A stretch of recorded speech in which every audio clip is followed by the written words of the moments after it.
If you want to make the lines a little bit more stronger, you can go over it with your pencil. Now this is the Gioconda, which is a 4B. And where is the Faber-Castell? Here's a Faber-Castell. This is the 6B.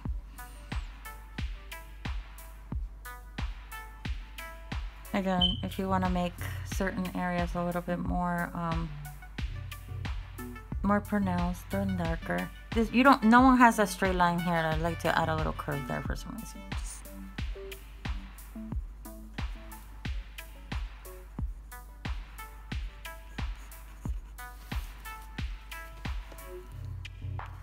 Another thing you might want to do with these pencils is add more of more detailing on the skirt, letting the eye know why is there a curve here. Is it a ruffle? What is it? So you draw it out, and then you take your mop and just fill that in.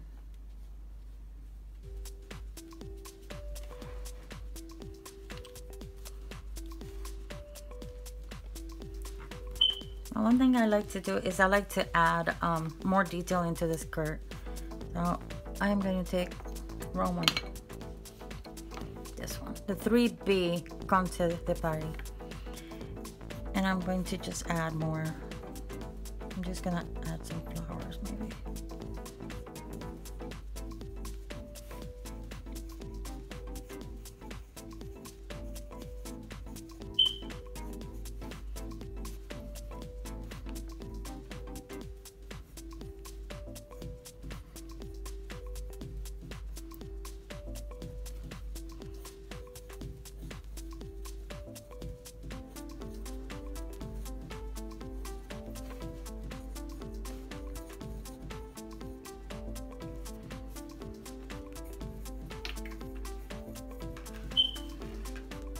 They don't have to be perfect. They just have to look like flowers, or at least a curlicue of a flower, if that's your thing. You could do binds. Just kind of hang up the flowers. Saw a few dresses like that on New York Fashion Week, so this would be great. And you can take your wet brush. You don't want to disturb the line work, you just want to get it nice and wet and create a shadow effect there.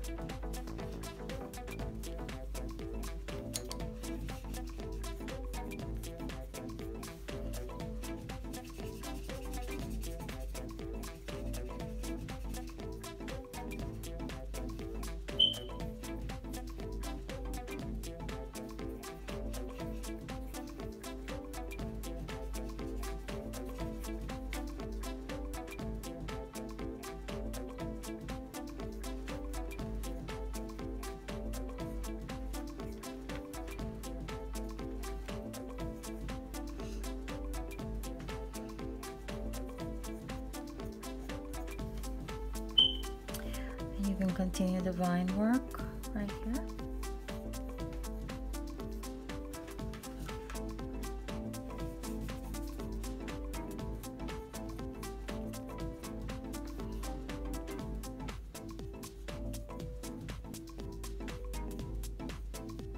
Like a bud or something here.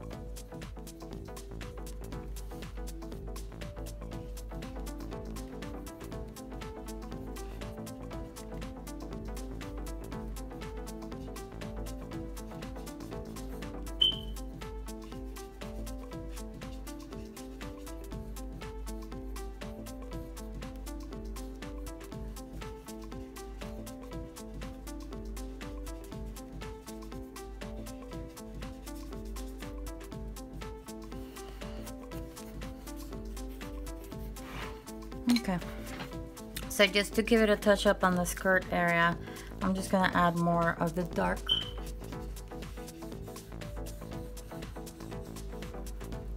And then grab my mop and just kind of realign that shadow with the border. And the more water you put in, the more it'll blend into the background, so just remember that.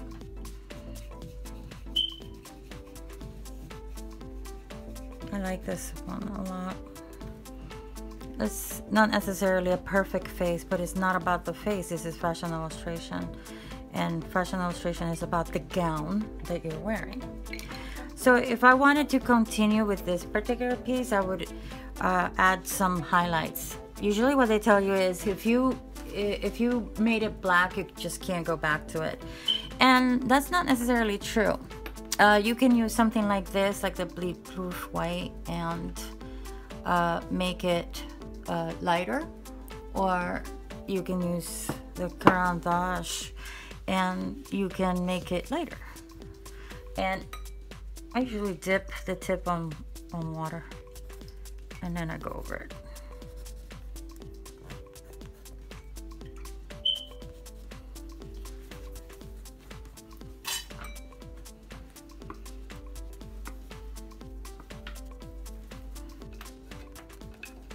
You can give their hair highlights.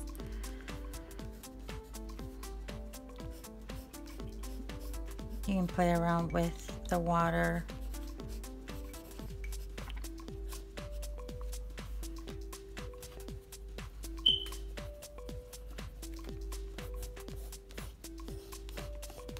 This paper is actually mixed media paper, so that's why it's a little, it's bent and it's lost its shape. When you use too much water on this type of paper, it bends. It bends. If you're going to use a lot of water on with your media, the best thing that you can do is just get like really heavy paper. Anything from 140 pounds and up will be great for this. You could subsequently add color if that's what you wanted. I personally, if I were to add any color, it would be gouache, because watercolor will not show. So these are some of the gouaches I've been using, and I'm gonna use red, and I'm gonna paint. Because you can do more under painting if you wanted to. You don't have to like just settle with this one layer. If you wanted to more color, more intensity, you can always add more, and that's the beauty of painting with gouache.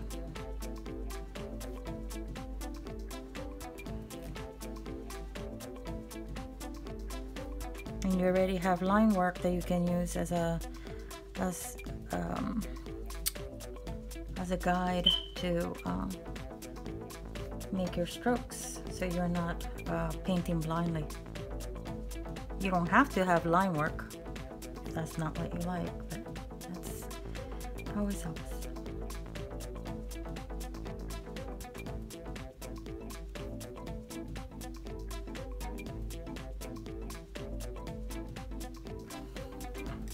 Okay.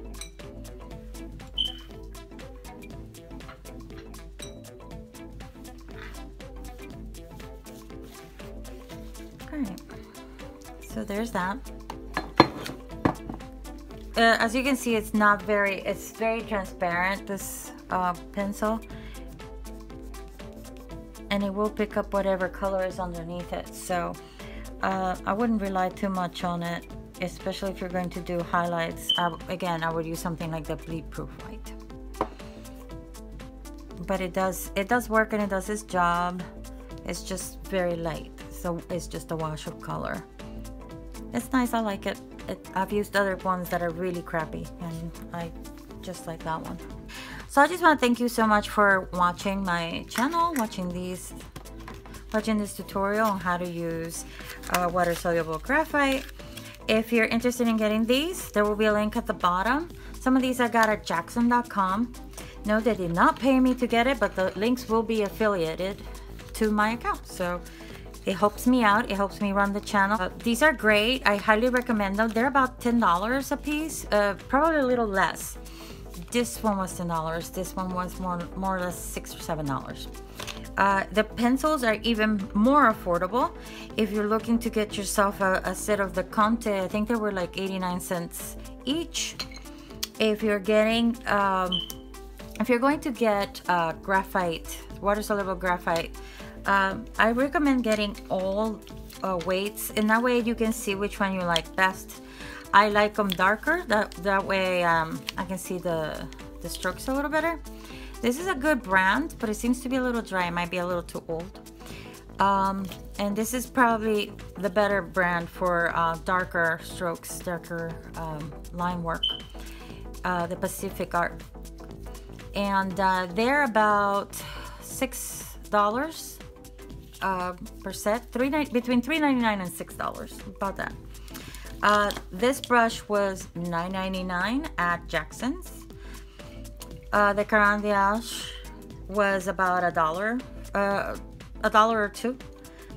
The other pencils range between $1 and $1.50, about that much. So you're not breaking the bank whenever you are using this type of medium whenever you're doing illustrative work. It's very classic, it's very beautiful. I think you should try it. I love how it allows for the grain of the paper to show through every stroke. I recommend using natural fibers on your brushes, like sable. If not, the best thing that you can do is just get yourself a nice Princeton art brush.